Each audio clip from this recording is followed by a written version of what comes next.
Here we go. Let's make it a good day. You're a tiger. Give it up for Debbie Gibson, everyone. We do it our own way. Yes! I'm gonna start crying and laughing so hard. I did not do that. Melissa. Now, here's Jason.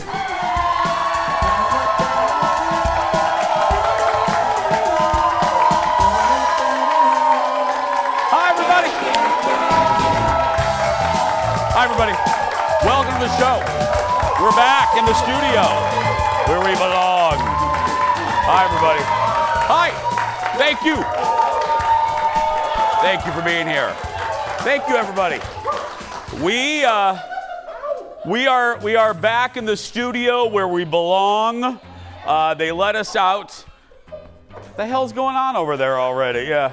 We're back in the studio where we belong after what seemed like 32 days of the fair at the Minnesota State Fair. I've informed the audience I showered today. I'm wearing a suit for the first time in about 2 weeks. And this is what I love when we come back to the studio. You never know what you're going to find because we've been gone for a while. You know, who's been in here since we've been gone, since the studio? Kendall's been here to check on things, but you don't know. So I came backstage. This is no joke.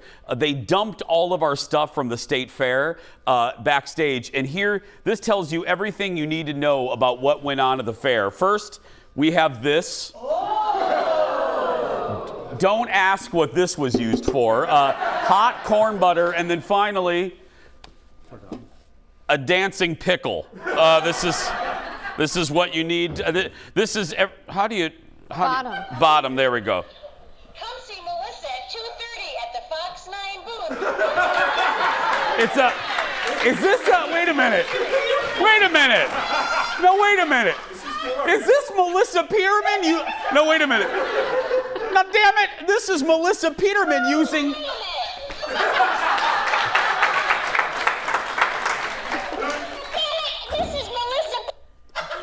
This is Melissa Peterman using our pickle to promote her show, right? Let's start our show. Roll it, Leo. Here we go.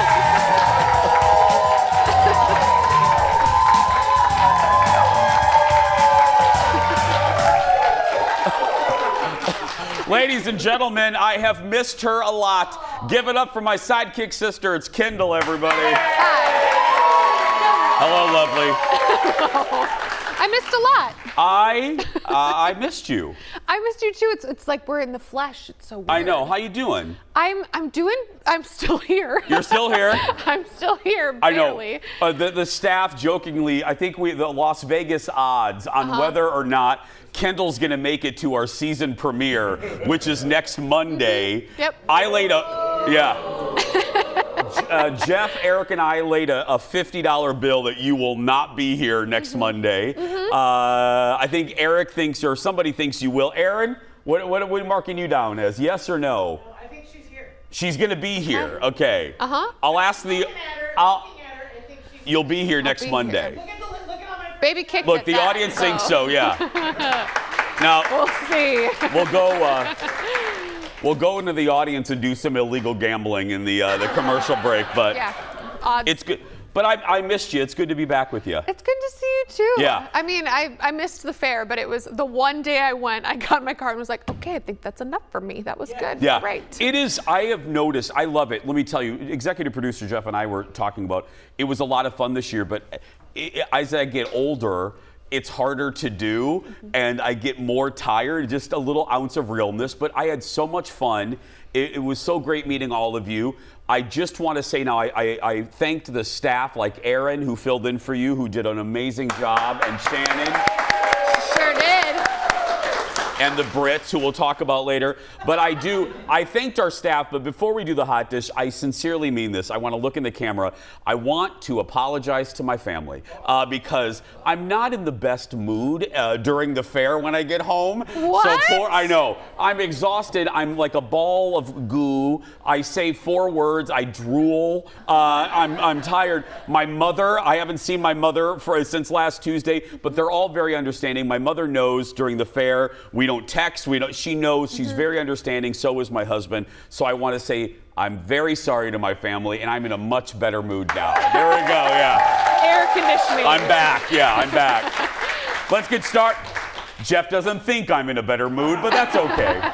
Let's get started, everybody. Roll it, Leo. It's time for the hot dish. Let's do this. Yeah. I took my mom into the fair on Tuesday. Mom, I'll see you in a month. I'll see you later. Bye. Let's get started.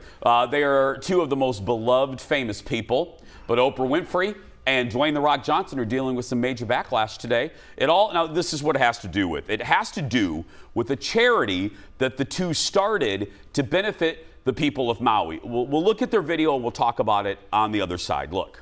And so we have created the People's Fund of Maui that will put money directly in the hands of the people who need it right now. So if you send a donation, just click where you see below and send a donation. That money is going to go to one of many residents who have been displaced in Maui. We guarantee. Okay, so last Thursday, tepid applause from the audience on that one. Maybe they agree with the internet here.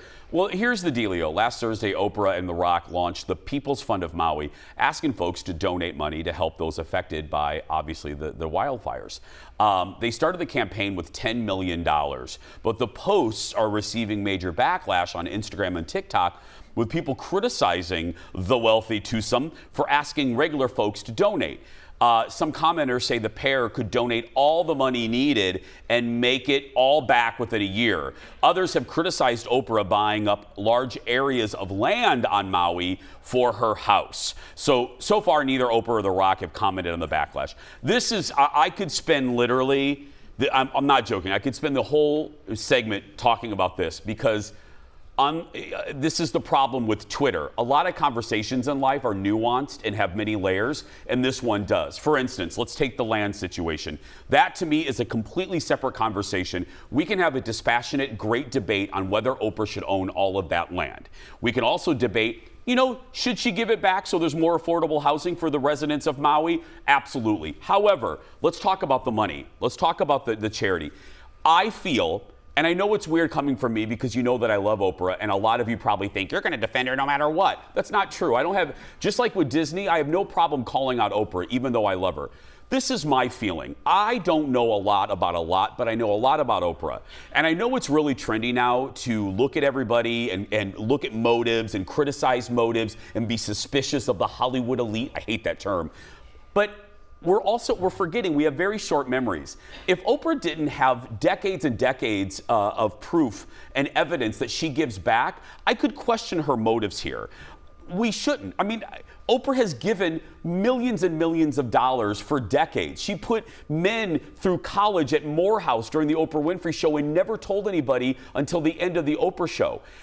To me, it is a damned if they do, damned if they don't. If Oprah did nothing and just lived on her mountain in Maui, people would criticize that. Now she's doing this. She's using the goofiness of celebrity to shine a light on this.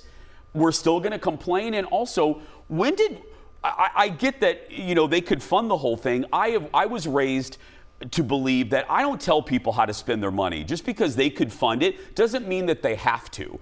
And when did we start criticizing celebrities for asking regular folks for money? That's been going on since the days of the Jerry Lewis telethon. I mean, I'm sorry. Live Aid, Farm Aid, the Katrina benefit on NBC. Dolly Parton did it. I don't get why this is suddenly an opportunity for criticism. Great. Use your stupid celebrity to shine a light on this. I just don't get the outrage. And I think a lot of regular Joes, like you or I, want to help and donate, but they don't know which. Nowadays, you never know if you're donating to a good cause that's actually going to put money somewhere. When you see people that you trust, like Oprah or The Rock, saying, hey, if you donate here, we know it's going to go somewhere good. I don't see what the problem with that is. I don't either. Next in the dish, big news for fans of Bleeps Creek. The show, I don't want to get in trouble today. The co-creator of the show says there's a really good chance it could be making a comeback. That's right. Andrew Barnsley Andrew Barnsley created the show with Dan Levy and Eugene and says they are aware of the demand and interest for more. He says Dan and Eugene are constantly considering a reboot, and that could mean maybe a movie or another series. The main issue is timing with all the stars. They're all very busy, and they worry, understandably, about tarnishing the legacy of the original series. Poop Creek ended in 2020, but found a ton of new audiences when it started on Netflix during the pandemic. I would love more. I don't think we need another series. It just ended a couple of years ago. They could do a movie. You know what I mean? Like a good 2-hour movie where maybe they come back to the town for some reason, like a big chair, because the whole family left. Spoiler alert. Well, most of them did. They could all be coming back for something. That could lead to a fun 2 hours. You Yeah, know? I think if they do it right, like Downton Abbey style, Bing! successfully done, I wouldn't do another series. No. You're so smart. Did you miss me? I did miss you, yeah. I did miss you. Leo, take 5. Hi, Poop Creek people. Follow the lead of Downton Abbey. Do it exactly what they did. Do movies. We're going to do TV more when we come back after this.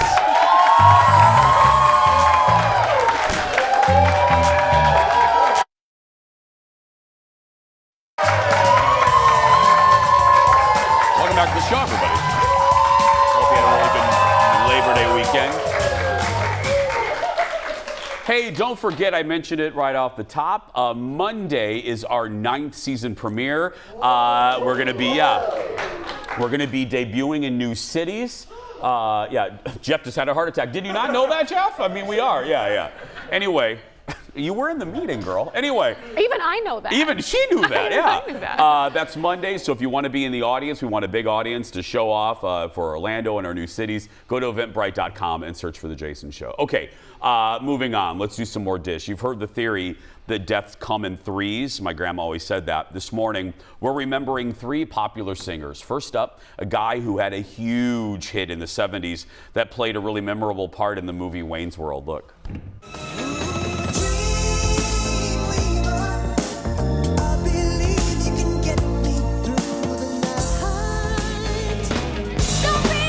That's right. What a great scene. That movie still holds up. So that scene featured Gary Wright's song Dreamweaver. Well, Gary died yesterday at the age of 80 after a battle with Parkinson's disease. You know, in doing the radio show this morning, I learned this, a little fun fact there about Wayne's World. Warner Brothers owned the rights to Dreamweaver, and listen to this, they lost it. They lost the master. They couldn't find the original copy of the song. Yeah, they were like, oh, it's gone. So when Gary signed up for Wayne's World, Gary had to go in and re-record it. So if you listen closely, listen to the version in Wayne's World and listen to the track that you hear on CD, you'll notice it sounds a little different, and that is why. That's hilarious. Yeah, because Warner Brothers, the Warner Brothers frog lost it or something. Yeah. We're also remembering the lead singer of the '90s band Smash Mouth. Steve Harwell died this weekend from acute liver failure. Obviously, the band is best known for this song, All Star. He was only 56 years old. When I think of this song, I think of Shrek. Yeah. I think of, remember that this song played, I think it was in the trailer, and you can still hear this in bars all across the country. It's a good song. It's a good song. And finally, fans and musicians are remembering legendary singer Jimmy Buffett, who died at the beginning of the Labor Day weekend. He died on Friday. Jimmy was best known for his tropical rock sound, thanks to his mega hit, Margaritaville, amongst others. Over his career, Jimmy sold more than 20 million albums. He was also a really great businessman. Most of you know he owned the Margaritaville restaurant chain. That chain has 23 locations around the world. Buffett died after, I think he battled it for about 4 years, a rare form of skin cancer. And look, it's easy if you don't know a lot about him, you don't know, if you're just kind of transient, you may not know, it's easy to dismiss him. Oh, that's the guy with Margaritaville. No, Paul McCartney, Bob Dylan, in Paul McCartney's tribute, said that Jimmy Buffett was one of the best songwriters he's ever known. He was underappreciated in the world of music. Right. Business-wise, the dude was worth like $1 billion. He was so smart. He turned a simple song. He took a song about leisure. He turned leisure into a business with the restaurants. There's a theme park in Orlando. He sold the majority of the interest. But my goodness, I Right. mean, just an icon. He's like a verb, you know, what would Jimmy Buffett do? There's like all those songs like that, Yeah. but he's a lifestyle. And even if you have no idea who he is, maybe, you know what that means when you say Jimmy Buffett. Yeah, You know? absolutely. And he was like without a doubt, he was like a utility. People said it about Johnny Carson. He was like a utility. You, like the electric, you just expected Jimmy to be there forever. He just Right. seemed eternal, yeah. Next up. Are you ready for it? Taylor Swift. Did I say that right? Are you ready for it? Are you ready for it? Taylor Swift already dominated music this summer. Again, it's her world. We're just living in it. Now she's taking over movie theaters. Listen to this. So TT is breaking records. What? Did you just call her TT? Okay. We're like this. We're dear friends. I call her TT. She allows me to. Okay. TT is breaking records with a concert film of her Eras tour. Look.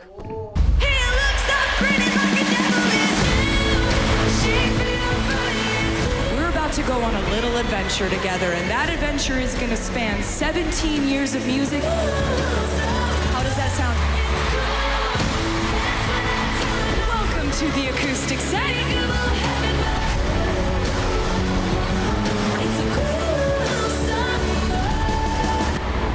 Are you ready for it? I'm drunk in the back of the car, and I cried like a baby coming home from the bar. Said I'm fine, but it wasn't true. Love you ain't got the worst thing you ever had. Yep. So Taylor's The Eras Tour movie, concert film, if you rather, opens October 13th in AMC, Regal, and Cinemark theaters. And get this, already, as we're sitting here, it's already sold nearly $40 million in pre-sales. And and has the highest advanced sales in AMC history. Swift and her family, and this is so smart, like bravo to you, TT. T Swift and her family didn't go through like a production company. They made the movie deal directly with the CEO of AMC Theaters, cutting out Hollywood studios. Taylor and the movie, yeah, right? Taylor and the movie chain will split nearly 60% of the movie's profits. I mean, brilliant. Brilliant. Think about it. It's your concert, Yep. so you have your people record it. Yep. You have your people edit it. And then you distribute, you cut out the middleman, and you go right to AMC theaters. I'm happy for AMC. Theaters have a rough time. AMC could use the profit, so it makes me happy. Other studios don't want to mess with Swift at the cinema. Listen to this. Universal is like, bye. They're moving the release date of what's expected to be a big horror hit of the season. They're moving the release date of the new Exorcist movie, Believer, up a week to October 6th, so it doesn't have to compete with TT. And Meg Ryan's comeback rom-com, What Happens Later, is also getting out of Dodge. Instead of opening against Taylor Swift, the rom-com is moving 3 weeks later to November 3rd. Very, very smart, right? Why would you want to go up against that? Nobody does. We actually got tickets. My sister Did you? jumped on it and was like, "Oh, they're already sold out on this day at this theater at this place." And like, I mean, it was just There like are trying to sold get- out here? They were sold out at a couple of theaters she was looking at. I know. That's just crazy. Like the day that Taylor released this information. Yeah. I know. I was like, Ellie, you don't have to buy me a ticket. I might not be available. I mean, yeah. But- You might be a little busy. Might be a little bit busy, but Yeah. it's a 3-hour show, and people like me or a lot of us that couldn't afford to go to the show, that's how you Me watch too, it. yeah. It's brilliant. And just to put in a shameless plug, we're not going to charge you, and we're not sold out here at the Jason Show. So I might not make it to that either. and Kendall might not make it for that show either. Who knows? You know? What do you think? No, don't bother them. Baby. Don't give the baby any ideas. No ammunition. Here's what I would like to see happen if you could produce it this way. Okay. I would like you to maybe go into labor during our season premiere. If you could do that, It would not be that off of the due date. could you please plan that? That would be the best season premiere ever. Like, Leo, I think I need to get up. Leo? Right? Exactly. Where's Kendall? She gave birth during the commercial. Yeah. Next up, it seems even our buddy David Letterman is a Swiftie. Dave sat down with his old buddy and former band leader Paul Schaefer on Dave's YouTube channel and dropped some news about Taylor. Look. And she added some shows for 2024, two of which in my hometown, Indianapolis, at Lucas Oil Stadium. 3 shows, and I'm going to be there, and we've been in communication with her team, and it looks like I'm going to come up on stage. It'll be me and Ed Sheeran, and we're going to come up on stage with Taylor Swift and sing a couple of her songs. And I'm scared silly, but so excited. Do you know which ones of hers are you going to do? What was the first the one about the driver's license. No, well, that's someone different. I like that one too. Yeah. But of hers, I love Olivia Rodrigo. Yeah. Yeah. Is that who you're doing, or are you doing Taylor Swift? Taylor Swift. Okay. Yeah. Oh, please let that be true. Please let that be true. The Indianapolis audience would lose their mind. Dave's an indie boy, but did weather in Indianapolis for many years. Especially if he sings an Olivia Rodrigo song. Yeah, Like, yeah. what? Next in the dish, a new song is making it feel like the mid-2000s again. 16 years after their last collaboration, Justin Timberlake, Nelly Furtado, and producer Timbaland are back with a new song. We're going to take a listen and judge it on the other side. Roll it.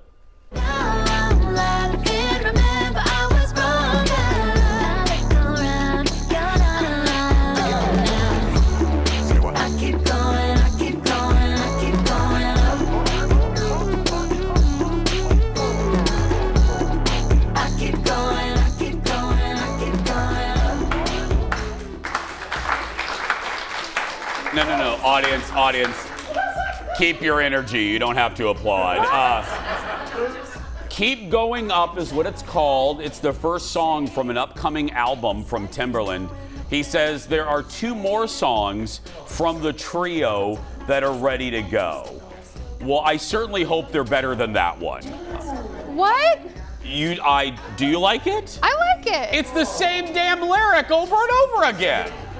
I think it's one of those, like, you just put it on and you do something else, and it's like easy listening, you know? You just, If I want to do something else, I mean, I don't know, like you're driving in a car, that's not a baking good cake, thing. having No. a baby. I don't know. You just No. like, you listen to the song and you're like, oh yeah, okay, we're cool. No, it's forgettable. Like, I can't even remember what it sounds like right now, and it just ended. I'm honest, I don't even know what it's called. And I just read the teleprompter. Keep going up. Keep going okay, up. well, See? that's not surprising at all that you forgot what you just read on the teleprompter. You're very right. Yeah. No, audience? No, audience. He says it about himself. Calm down. No, this is how she is to me. I mean, everybody, Leo, take 5, please. Everybody thinks she's so nice. And then, and I'm the mean one, but you're seeing the real side of Kendall now. Anyway, So sweet. No, it's fine. Fine. It's fine. Fine. I You don't want have a to rock listen your to it. body type song from JT. Remember, that's still one of my favorite songs. I want to rock your body. What? In case they forgot. We'll be right back. Back in a moment.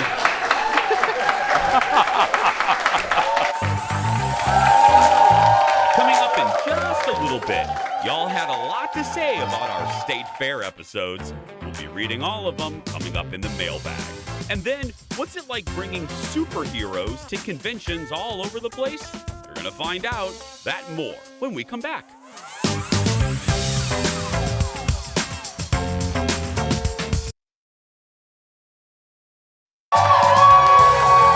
And we're back. We're back. Good to be back with you. It's been a while since we've been able to say this. Leo, open up the Jason Show mailbag. Here we go, everybody. So many of you have a lot to say about our time at the Minnesota State Fair. We have loved reading them, let me tell you, including this moment that happened on Friday when I surprised my two British friends with a visit from a pair of baby pigs at the fair. In their list of things they wanted to do on this visit, it was their dream to see some baby pigs. And thanks to executive producer Jeff and the Miracle of Birth folks, we made that happen, and those tears were real.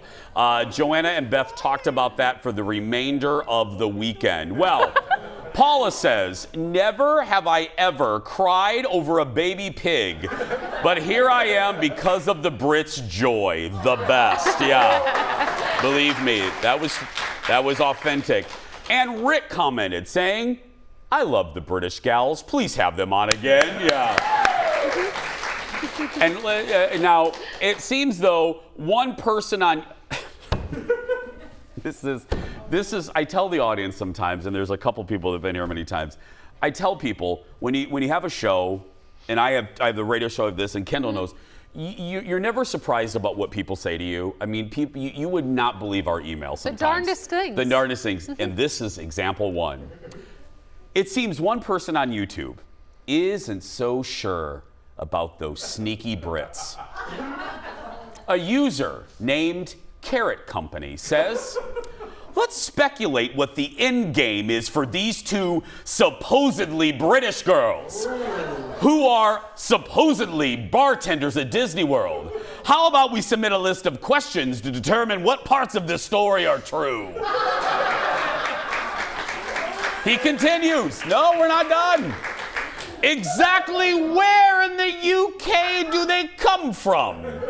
What city were the Bee Gees born in? Don't know what that means. What's the most popular brand of beer in the UK after Guinness? And do they know Jason is married? Let's start with these questions and we will continue our fact-finding mission.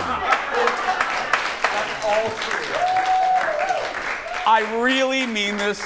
We did not make that up. That is you can go on our YouTube and see that's a legitimate comment. Dear sir or madam, Please I can't believe I'm addressing this, but they are legit. Believe me, I know about fake British people. I know. You said it before anybody else could. Yeah, it's a long story. Go if you Google me, you'll find it. I dated somebody that pretended to be British. Anyway, many years ago. Anyway, I know. I'll quickly say this because I don't want to take up too much time. I said this, and you'll see the stories, by the way, tomorrow. You got to see what we did with them at the fair. I'll talk a little more about it later. Yeah, I'll save it for later. Yeah.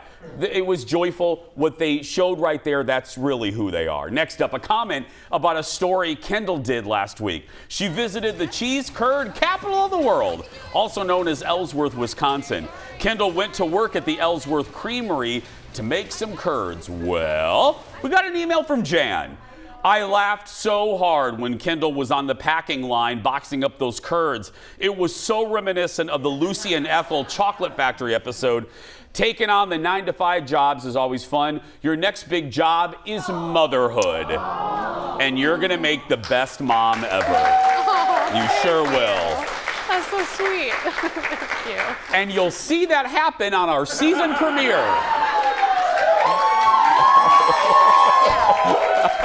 We'll get all the angles. You'll see Kendall enter motherhood on Monday, September 11th, on our 9th season premiere. That's right. It's in my contract. That's right.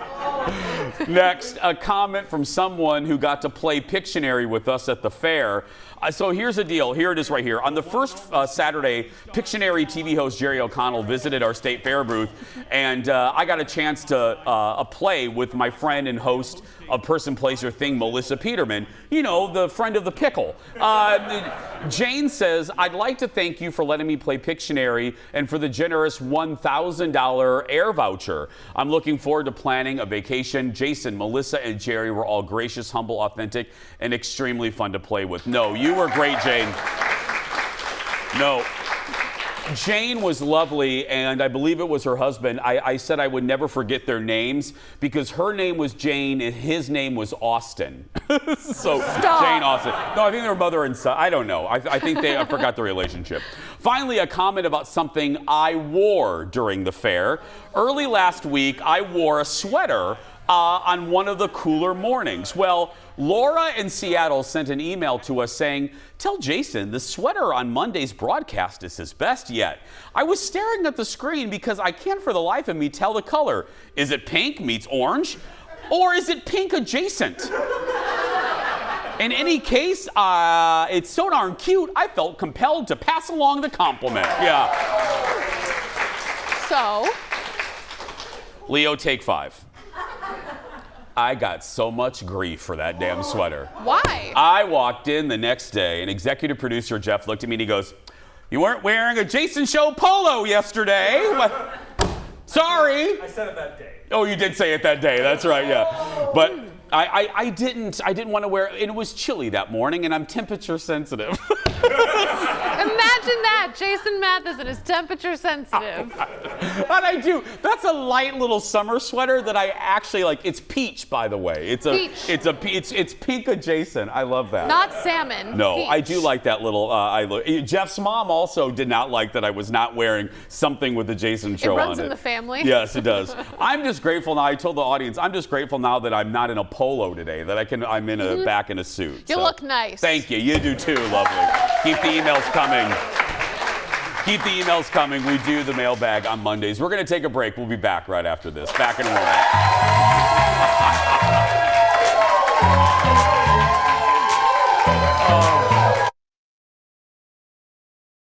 Welcome back. Welcome back. This is what I was getting ready to say a little bit ago, and I'm like, wait a minute, I have a whole segment to do this. I mentioned my friends Joe and Beth, better known, I call them on here, the Brits. They spent the weekend in Minnesota with me and Colin, and they had never been to the state fair. Now, Leo, don't roll anything. I just want to say in the offset, if you're like, Jason, why are you telling me about your friends? I hope this is relatable to all of you of my age or around. And I said this a little bit on Friday. You know, when you get to be, real moment here, when you get to be in your 40s or even your late 30s and into your 50s, it gets harder and harder to really make lifelong friends, you know, because life kind of gets in the way. You have your routine. If you're married, your universe is dominated by your spouse. And this was a chance encounter a year and a half ago, meeting these two at Disney at Epcot Center, and then realizing that we were all getting ready to go on the same cruise 24 hours later. And over 7 days, we were inseparable, and we became just the dearest friends. And they're just lovely, and I'm trying not to cry because they're just the joy that you saw with the pig. That's really who they are. They're just joy personified. So, you know, we're jaded.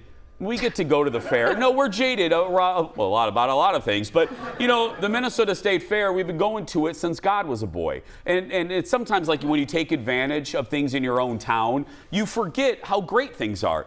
Seeing the State Fair through their eyes on Friday, even though I was bone tired, I was just so tired, but it was just joy for me because everything that they saw, they lit up and they just were so excited about everything. Roll the video. Here they are on the giant slide. That's them in their cow outfits. And they're so excited. Now, they did get off that. No, because again, they do work at Disney World. They did get off that and they go, okay, a little underwhelming. And I said, yeah, out of everything, no offense to the giant slide, but yeah, out of all the things, it's, you know, it's for kids, for heaven's sake. But they loved it. And then, y'all, let me tell you, this is what you're going to see tomorrow. Photographer Eric and I went around the fair with them on Friday afternoon. I put them to work. You know, I love the Dairy Goodness building, and that's where the ice cream is made with the dairy kids, where they make the sundaes and the malts. Well, I thought it would be hysterical. I thought to myself, if they can work in the busiest bar in Disney, how would they do at the busiest ice cream place at the fair? You should see them working the ice cream booth. You're going to see it tomorrow. They got a little hat. They got their uniform. They waited on people. And then I sent them down to the dairy barn, to the cow barn, the moo booth, to milk a cow for the very first time. What I did not tell them was, and you'll see this tomorrow, what I did not tell them was they were going to be milking a cow in front of an audience. So you'll see how that worked out. Plus, they saw llamas. They ate a gizmo. They just loved everything. And as tired as I was, it was just every minute was joyful, seeing it through their eyes, and it made me reappreciate the Minnesota State Fair. You'll see it tomorrow here on the show. Don't miss it. If you need to smile, which is what I hope our show does, you will smile a lot tomorrow. I love you, Joe and Beth. I love you. Thank you for coming. We're going to take a break. We'll be back right after this. Back in a moment, everybody.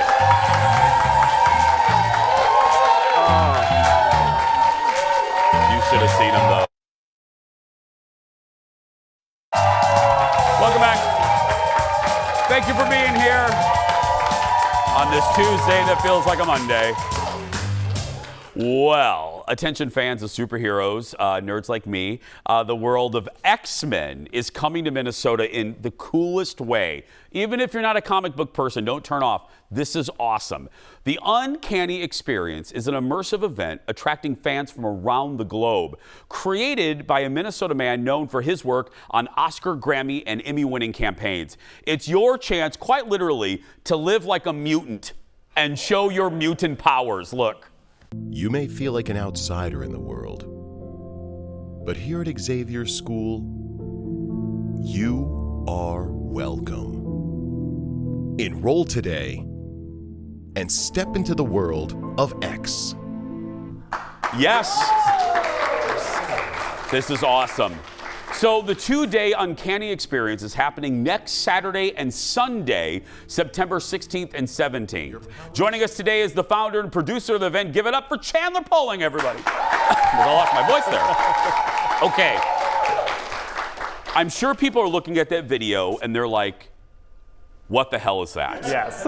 Can you, before I want to know the origin of it, but explain exactly in greater detail what is the experience? Sure. Well, it's really hard to explain because it's never happened before. Yeah. It's a convention, like a comic book convention that you would go and meet celebrities, buy a comic book in a vendor hall, but then there's this immersive element on top of it where you can enroll into this environment that you have seen all the characters participate in the movies, comics, cartoons. And you found a great location which looks like the school, which is the Minneapolis Club, right? Yes, yeah.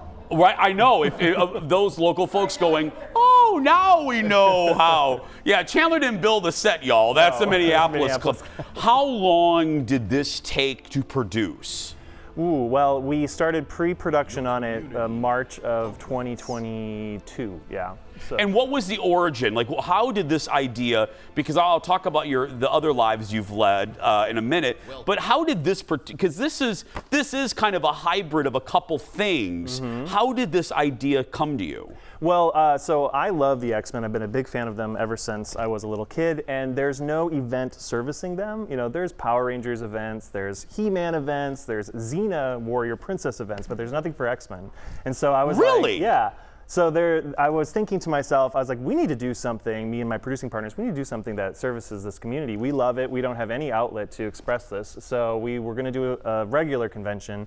We looked into all of the convention halls. And we're like, you know what? Let's do something next level. Let's do an immersive experience. So if you go, you'll get the normal, I should say normal, but you'll get the traditional convention experience, like you said. You can meet folks. Who will they meet at this one?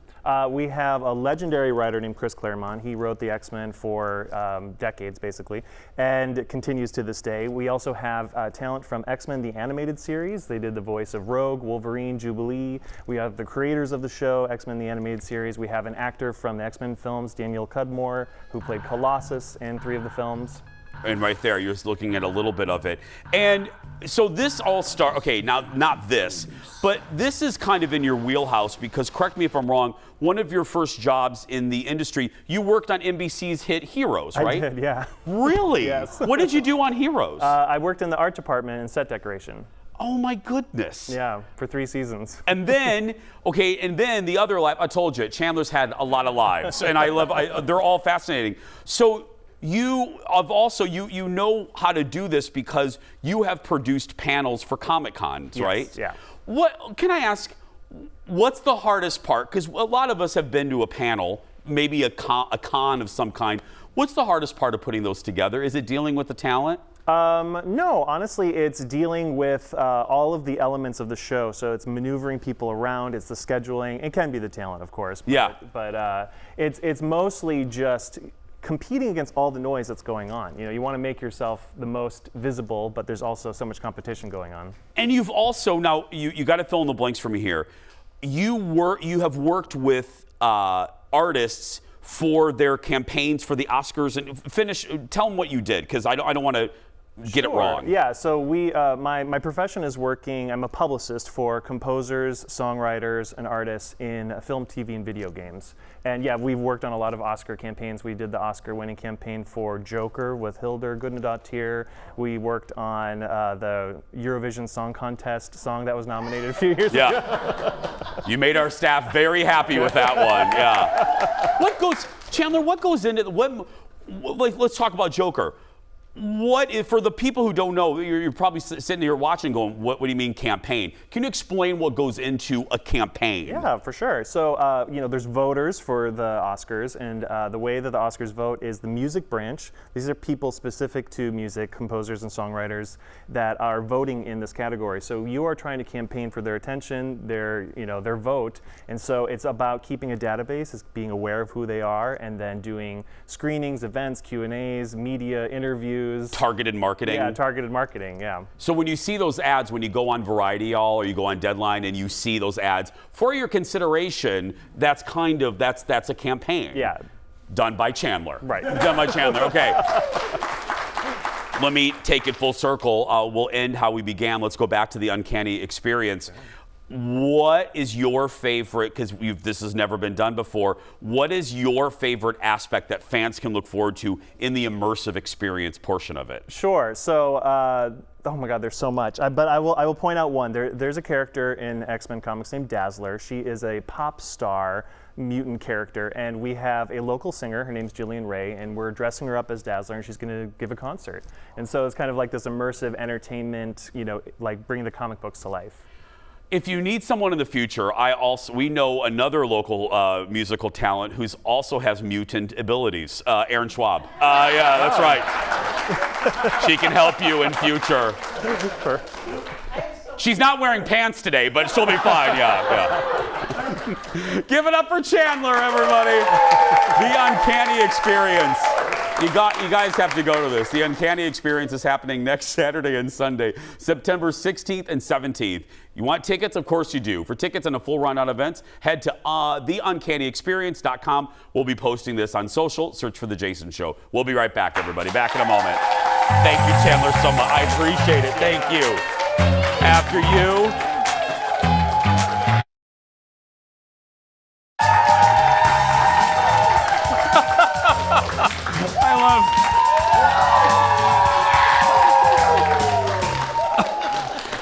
I love Aaron said right before he came back, audience, don't look crazy. That's right. It's time for the world's shortest segment. It's not even fall yet, but one song is already back on the Billboard charts. This one.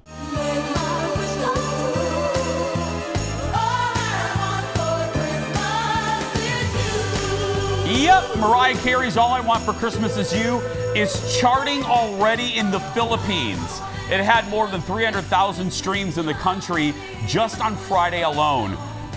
Mimi reacted to the news on Twitter saying, "Not yet!"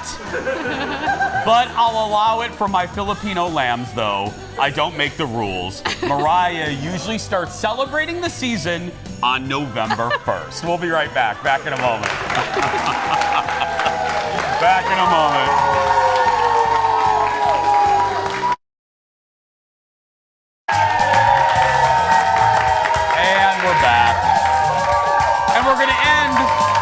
little shout out, right, Kendall? Yes. Our favorite retired librarian's birthday is today. My mom. Happy birthday, Mama. Happy birthday to Kendall's mama. Birthday. We love ya. Tomorrow, eating the food of every country without leaving your state. Meet a guy in Chicago who's expanding his palate one restaurant at a time. But right now, this could do it for us. If you're watching and you're a kid that's being bullied, go out there and be yourself because nobody can tell you you're doing it wrong. Thanks for watching, everybody. We'll see you tomorrow.